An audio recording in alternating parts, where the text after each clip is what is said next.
So I epoxied this guy in there. Ended up being I drilled the hole crooked apparently, but it's okay.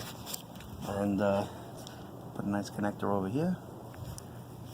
Of course, I put the torch on. It's not going on. Come on. There we go. So came out pretty nice.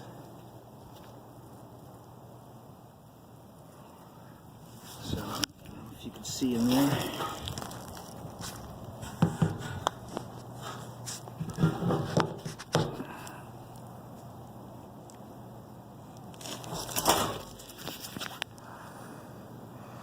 Anyway,